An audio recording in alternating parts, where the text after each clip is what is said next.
Okay, you guys did everything I asked. The house is show ready. We've had several showings. You had it all ready to go when the buyers got there, and they chose your home to make an offer.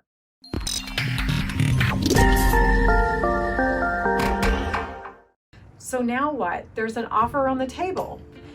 Rule number 1, when the sign goes in the yard, you must be ready to be available to negotiate an offer.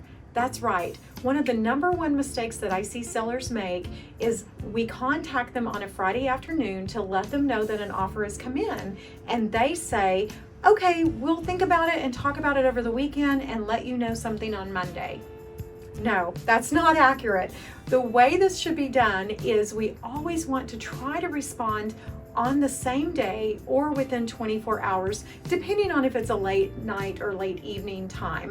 We understand that there's going to be circumstances where you already had plans and you can't respond the same day, but definitely within 24 hours. Because while you're taking the weekend to think about it, that buyer is still out driving around, going to open houses, seeing other signs, watching new listings pop up on some of these other websites. So, rule number 1, respond to the offer in a timely manner. Very, very imperative. If that buyer feels that you are not going to be a motivated seller or even just a reasonable seller, they can actually rescind their offer and move on. So, rule number 1.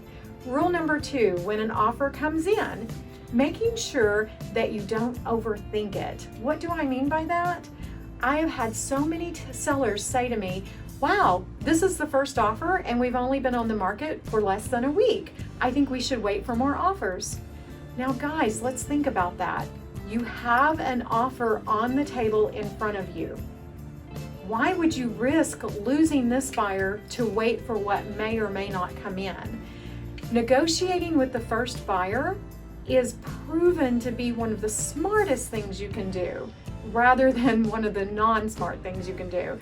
So be sure and take that buyer's offer seriously. You don't have to accept it, but you do have to treat it as if they are an actual buyer, even if it's a low offer, and negotiate from there. I've literally had sellers who did not work with the first buyer simply because they felt like it was the first buyer. And then what happened was 3 months later, they really wish they would have made that first buyer's offer work. So tip number 2 or rule number 2 is be sure and be realistic about that first offer, and let's see if there's any way that we can bring them to a number that you could be happy with and live with, okay? Now, rule number 3, when the offer comes in, it's really, really imperative to look at the numbers and be smart about who is the lender, is it a local lender, and what ultimately will it net you? Because sometimes the higher offer will not actually net you more money, believe it or not.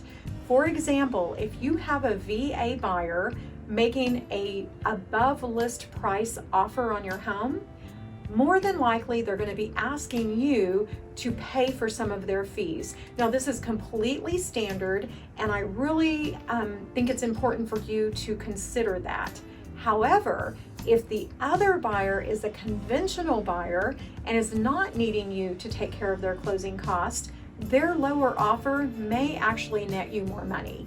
Now the great thing about this is we will do the breakdown and show you all of the fees, and you will be negotiating based upon fees rather than based upon the actual written 6-page contract.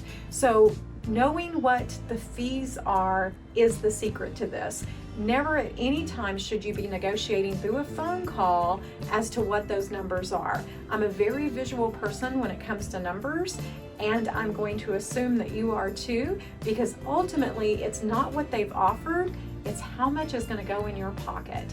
So our guarantee to you is we will always negotiate from the net to seller so that you know those true numbers. Those are my tips for when the offer comes in and how to get it from an offer to a contract.